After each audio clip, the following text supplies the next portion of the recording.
Hi అండి. Welcomes to Vihaan's world. ఇవాళ special వచ్చేసి చికెన్ బిర్యానీ అండి. చికెన్ బిర్యానీ ఎలా చేస్తారో చూద్దామండి. ఇది టోటల్‌గా నా స్టైల్‌లో దమ్ బిర్యానీలా ఉంటుందనమాట. కానీ చాలా సింపుల్‌గా ఉంటుంది. ఫస్టు చికెను నీట్‌గా వాష్ చేసి ఒక బౌల్‌లోకి తీసుకోండి. వాటర్ అంతా తీసేసి, అందులో కొంచెం కర్డ్ వేయండి. చిన్న కప్‌తో వేసుకోండి. ఎక్కువైనా సరే ముక్క మెత్తబడిపోతుందండి. తర్వాత అందులోకి కొంచెం కారం వేయాలండి. కారం కొంచెం ఎక్కువగానే వేసుకోండి. ఎందుకంటే మా దమ్‌లో దమ్ రైస్‌లోకి మనం కారం ఎక్కువ లేకపోతే చప్పదనం వచ్చేస్తుందండి బిర్యానీ. బిర్యానీ అంటే ఘాటు అది ఉంటేనే కదండీ బావుంటది. అందులోనే కొంచెం సాల్ట్ వేసుకోవాలి. సాల్ట్ కూడా టేస్ట్‌కి సరిపడినట్టు సాల్ట్ వేసుకోండి.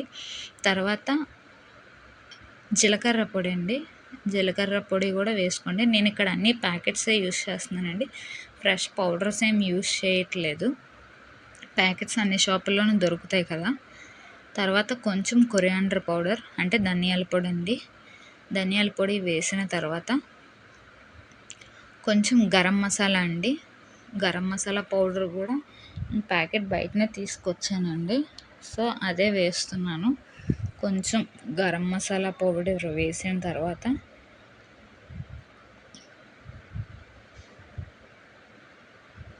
అందులోనే కొంచెం మిరియాల పొడండి. మిరియాల పొడి కూడా షాప్‌లో దొరుకుతుందండి చిన్న ప్యాకెట్టు. ప్యాకెట్ రూ. 6 ఆర్ రూ. 5 ఉంటుంది. చిన్న ప్యాకెట్ తీసుకోండి. ఎందుకంటే మిరియాల పొడి మనం మాక్సిమం ఎక్కువ యూజ్ చేయం కదా!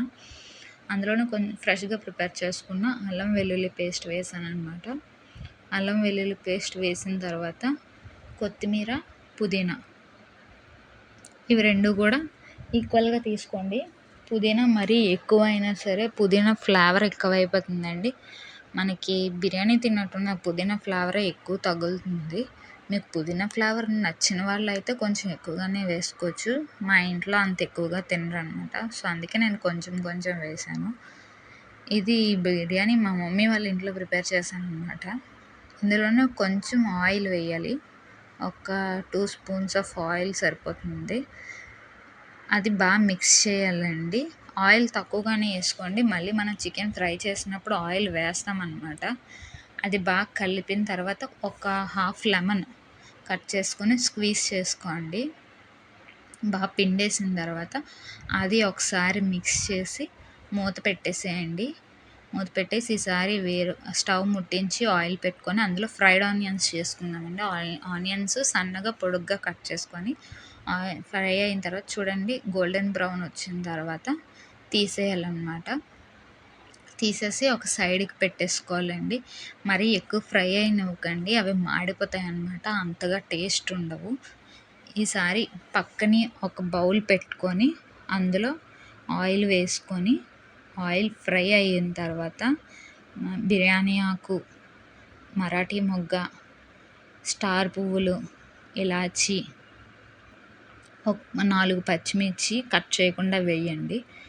అవి వేగిన తర్వాత పచ్చిమిర్చి వేసినప్పుడు జాగ్రత్తగా ఉండండి. అవి ఒకేసారి పేలే ఇది ఉంటది. అంటే పేలడం అంటే ఆయిల్ అన్నది మనకు తూలుతదనమాట. సో, జాగ్రత్తగా వేయండి. అది బాగా ఫ్రై అయిన తర్వాత చూడండి గ్రీన్ కలర్ పచ్చిమిర్చి అవి వేగుతూ చాలా తూలుతదండి ఆయిల్. కొంచెం జాగ్రత్తగా చూసుకోండి. తర్వాత అది బాగా ఫ్రై అయిన తర్వాత ఆయిల్ అంటున్నాను సారీ. వాటర్ వేయాలండి. వాటరు అంటే మనకు రైస్ ఉడకబెడతాం కదండీ సపరేట్‌గా. సో, వాటర్ వేసాననమాట. మీ రైస్ క్వాంటిటీ బట్టి ఎంత వాటర్ అయితే ఉడుకుతుందో చూసుకొని వాటర్ ఎక్కువైనా పర్లేదనమాట. వేసుకోవాలి. వేసుకున్న తర్వాత ఈసారి పక్కని ఇంకో బౌల్ పెట్టుకొని అందులో ఆయిల్ వేసుకొని కొంచెం వేడవనివ్వాలండి. ఇది చూడండి వాటర్ వేసాను. అదో పక్క మరుగుతుందనమాట. ఎసరు అంటే మనం రైస్ ఎలా వేస్తామో అలా. ఒకసారి వాష్ చేసుకున్న రైసు వేసుకోవాలండి అందులోని. చూడండి. ఇలా వేసుకున్న తర్వాత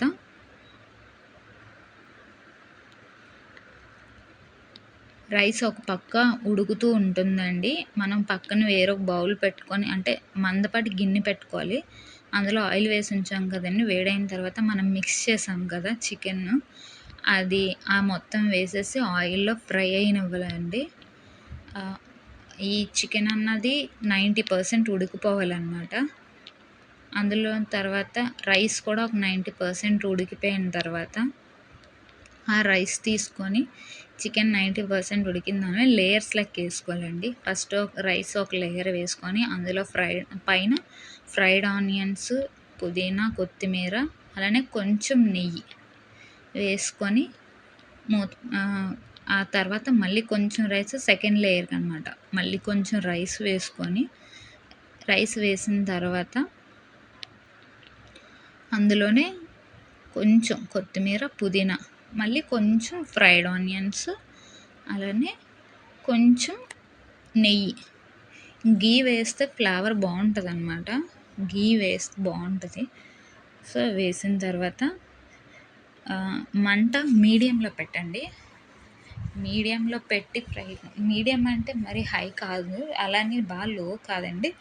మరి మీడియం అంటే కొంచెం పెద్ద మంటలో కూడా లైట్ మీడియంలో పెట్టండి.